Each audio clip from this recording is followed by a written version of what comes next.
Well, we're down here on the estuary and this is day 2, and as promised I've come here to cook up some Sea Aster, which I discovered the other day when lightly steamed tastes just like a piece of fish.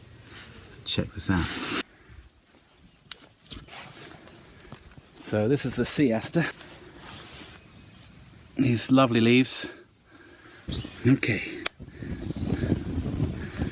Alright, so on the pan we've just got a little bit of water which is going to steam our Sea Aster.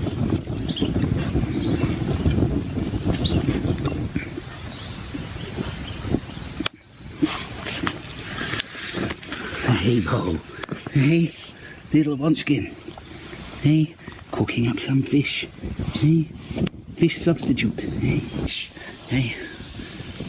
There we are, let's just get that, see if that's ready.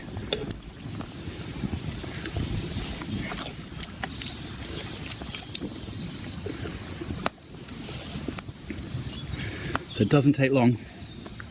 And what have you found there? Enjoying eating the raw Sea Aster, Bo. Hey? Ah. Bo's on the scurvy grass. He knows a few hidden secrets. The scurvy grass has got a taste of wasabi. It's incredible, but we'll do that on another show. This one is all about Sea Aster. I'm just going to give it a few more seconds. Hey, Peps. Hey, you ready? You ready, little Peppy? That smells good. Okay. So, just take it off the pan. There we are. On the plate.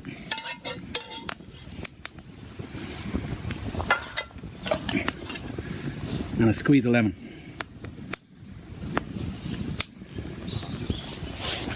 The incredible Sea Aster.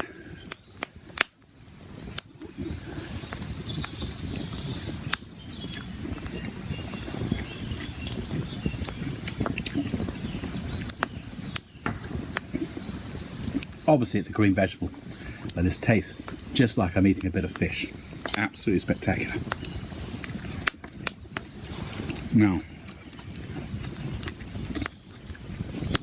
not forgetting little hound. Hey Bo.